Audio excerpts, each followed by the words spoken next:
اور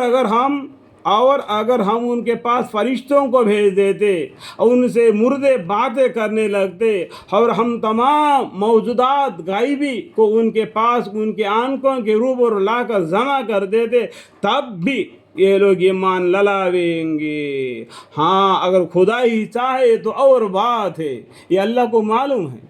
لیکن ان میں سے اکثر لوگ جہالت کی باتیں کرتے ہیں۔ اور اسی طرح ہم نے ہر نبی کے لیے دشمن بہت سے شیاطین پیدا کیے، کچھ آدمی اور کچھ جن میں سے بعض دوسرے بعضوں کو چکنی چٹیا باتوں کا وسواس ڈالتے رہتے تھے تاکہ ان کو دھوکے میں ڈال دے۔ اور تمہارا پروردگار چاہتا تو یہ ایسے کام نہ کر سکتے، تو ان لوگوں کو اور جو کچھ یہ افطرا پر دراز کر رہے ہیں اس کو آپ رہنے دیجئے، اور تاکہ اسی طرف ان لوگوں کے قلب مائل ہو جاوے جو آخرت پر یقین نہیں رکھتے، اور تاکہ اس کو پسند کر لے، اور تاکہ مرتکب ہو جاوے ان اموار کے جن کے وہاں مرتکب ہوتے تھے۔ تو کیا اللہ کے سوا کسی اور فیصلہ کرنے والوں کو تلاش کرو، حالانکہ وہ ایسا ہے کہ اس نے ایک کتاب کامل تمہارے پاس بھیج دی ہے۔ اس کی حالت یہ ہے کہ اس کے مضامین خوب صاف صاف بیان کیے گئے ہیں، اور جن لوگوں کو ہم نے کتاب دی ہے وہ اس بات کو یقین کے ساتھ جانتے ہیں یہ قرآن آپ کے رب کے طرف سے واقعیت کے ساتھ بھیجا گیا ہے، سو آپ شب نہ کرنے والوں میں نہ ہو،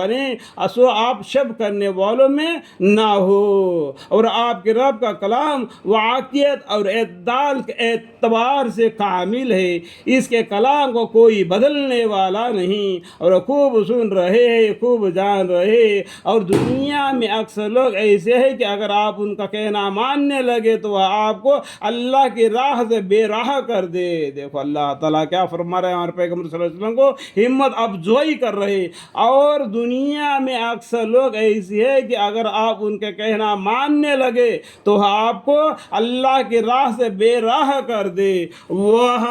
محض بے اصل خیالات پر چلتے ہیں اور بالکل قیاسی باتیں کرتے ہیں۔ با یقین آپ کا رب اس کو خوب جانتا ہے جو اس کی راہ سے بے راہ ہو جاتا ہے، اور وہ ان کو بھی خوب جانتا ہے جو اس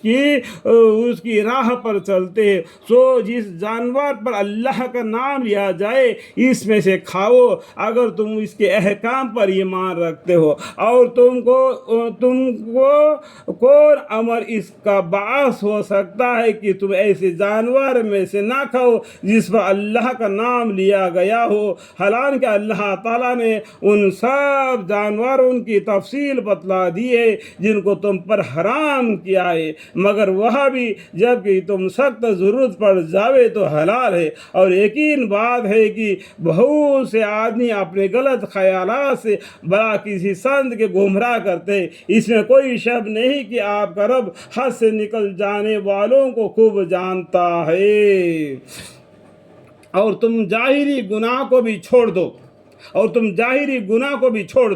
اور باطنی گناہ کو بھی